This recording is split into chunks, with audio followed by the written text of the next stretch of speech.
Magandang araw po sa inyo. Sa maikling video po na ito ay nais ko lang ipakita yung mga modifications na ginawa ko dito kay Lolo DT. Matagal na po sa akin itong DT ko. Binili ko ito noong taong 2000. Gamit ko pang araw-araw na service at gamit din pan trail at long rides.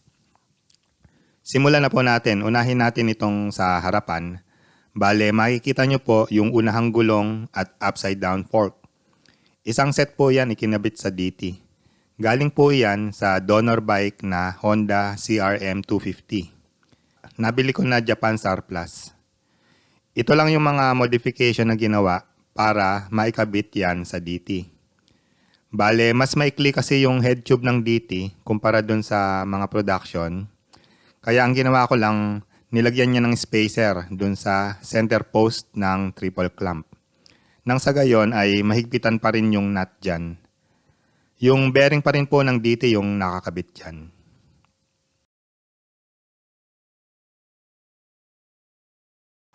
Bale yung upside down fork kasi ng mga production, mas mahaba, di ba, kaysa dun sa original na forks ng DT.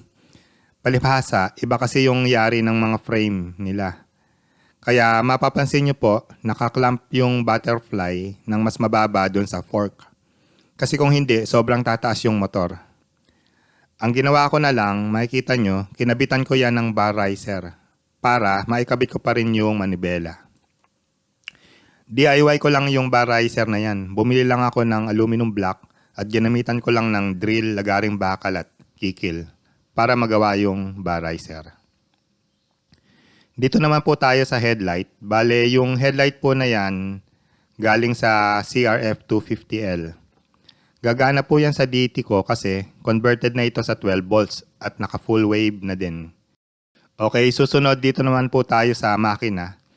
Converted na po ito sa 175cc. Bale, pinalitan ko yan ng cylinder head, piston set at connecting rod galing sa DTJ 175. Palit din po tayo ng reed cage at jettings sa carb. Itong sprocket cover, DIY lang din po yan, yari sa aluminum sheet. Ginaya ko lang yung design ng Zeta. Bale, tinabasan ko yung original na plastic na cover para maikabit yan. May spacer lang po yan at mahabang stainless steel na tornilyo para maikabit sa DT. Susunod naman nating tingnan yung panglikod. Bali yung set ng gulong, galing din po yan dun sa donor bike na CRM 250. Isang motor lang po yung pinanggalingan din ng mga forks, ng gulong at yung iba pang mga pyesa na pinang-modify dyan sa motor. Alloy po yung rim at sprocket. At yung kadena po niyan, size 520 na, kaya heavy duty. Ngayon, ito namang swing arm, galing po yan sa Honda XR200. Yari po yan sa bakal kaya madali lang i-welding at i-modify. Ito po yung original na chain guide ng DT. Bale, winelding lang yan dyan sa swing arm ng XR. Yung engine sprocket nga pala, nagamit ko pang XR200 din. Pati yung mudguard na yan sa swing arm, mga original po yan na piyesa nung XR na swing arm. Ewan ko po kung makikita nyo, sa pivot ng swing arm, kinabitan ko po yan ng greasing nipple para mabobombahan ng grasa yung bolt sa loob.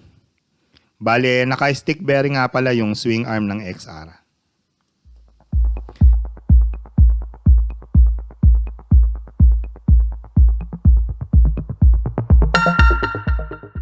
Ito naman po yung mga modification sa swing arm. Bale, wineldingan yan dito ng flat bar, yung tab na humahawak sa brake caliper. Galing din po yan sa CRM 250, yung brake caliper na yan at disc brake. Nagpasadya lang din po ako ng mga spacer para dyan sa ehe para maikabit yung gulong ng CRM sa swing arm ng XR.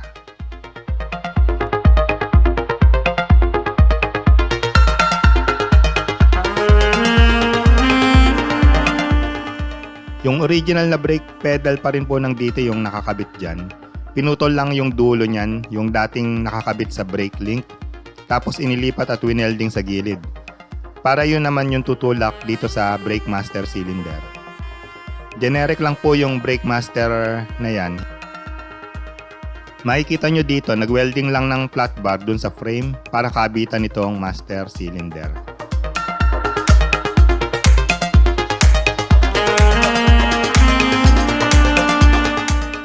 Yun nga po palang swing arm ng XR. Hindi naman yan plug and play sa DT. Bali, pinutol yan banda dito tapos pinaling ng konti para magkasya sa frame ng DT. Mas makitid kasi yung sa may pivot ng DT kumpara sa XR.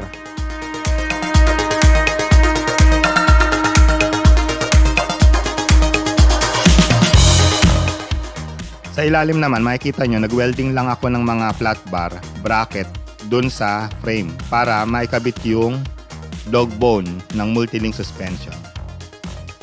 Kagandahan nga lang dito sa swing arm ng XR, palibhasa bakal kasi, kaya madali lang mag-welding. Dito naman tayo sa tambucho, sa pipe. Bale, nabili ko lang ito sa Tacloban, hindi ko na matandaan kung ano yung tatak niya. Minodify yan para yung stinger niya papunta sa muffler. Sa halip na sa kaliwa, ang labas ay sa kanan. Ito yung YRS muffler niyan. Minodify din yung muffler para dito sa kanan ng mounting. Kaya naman nailipat sa kanan yung muffler dahil gaya ng makikita nyo, yung YC plastic kit kasi nitong si Lolo DT, yung pwesto ng muffler ay dapat nasa kanan para sakto sa kurba nung side plastic.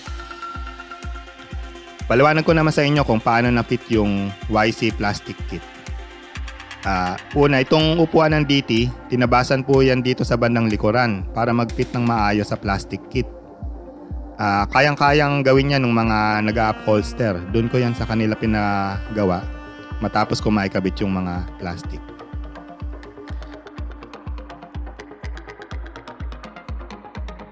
Makikita nyo po may dalawang butas na kabitan itong side plastic ng YC. At isa dito sa baba ay yung dun sa original naman na plastic ng DT. Nag-welding lang ako ng mga bracket para tornilyuhan yan sa frame. Mamaya tatanggalin ko yung plastic, makikita nyo kung paano ko ginawa yon. Ang ginawa ko para maganda tingnan, tinabasan ko yung original na plastic ng DT para i-fit yung kurba nung plastic nung YC.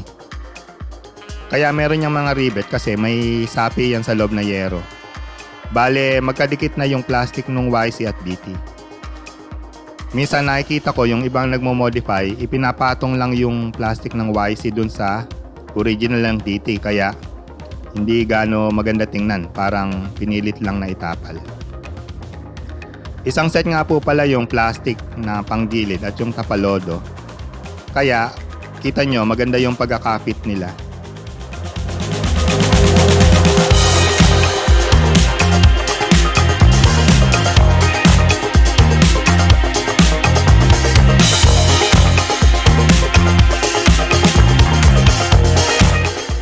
Katapat lang mga butas at na tornilyuhan dun sa plastic, nag-welding lang ako ng mga bracket dun sa frame. Ito pa rin yung original na plastic ng DT, kinabas ko lang para mag-fit yung YC. Tapos ayan po yung mga rivets na nagdidikit sa kanilang dalawa. Pakita ko din po sa inyo itsura ng frame para makita nyo yung mga winelding na bracket, tornilyuhan. So dito na ngayon nakatornilyo yung upuan. Ito po yung metal sheet na winelding sa subframe para dyan nakatornilyo yung tapalodo. Ito yung isang bracket, tornilyuhan ng side plastic at ito pa yung iba pa dito sa kanan.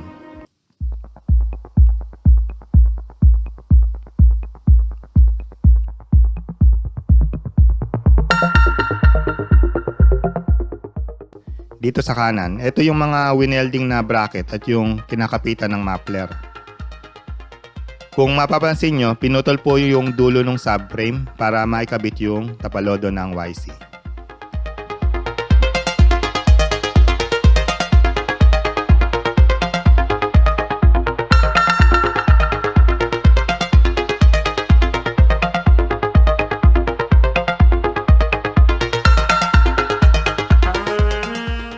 Pansinin nyo po itong tapalodo, isang piraso lang po yan hanggang sa ibaba. tinanggal ko na yung original na mudguard ng DT. Bale, itong isang buo na tapalodo ng YC, yung naging kapalit. Dapat talaga isang set ng plastic kit yung kabit niyan para maganda yung fit ng tapalodo at plastic sa gilid. Dito makikita nyo po yung YRS na muffler. Sakto lang yung laki niya para dun sa kurba nung plastic ng YC. Ito nga pala yung Polysport rear light at kabitan din ng plate number.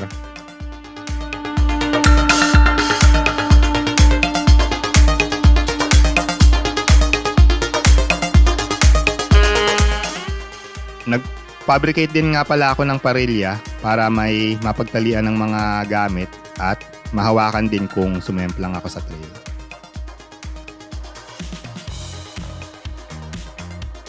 Etong tapalodo sa harap, pang YC din po yan. Polysport po yung set ng plastic na nabili ko sa Caloocan. Nung nagpunta ako sa bilihan, tinanong ko lang kung anong plastic itang ginagamit sa pagmamodify ng DT. Tapos yun, binigay nila ito sa akin pang YC. Ito po yung shifter pedal, original ng DT. Nag-fabricate lang ako ng maliit na tubo at tapos may spring para maging folding yung dulo.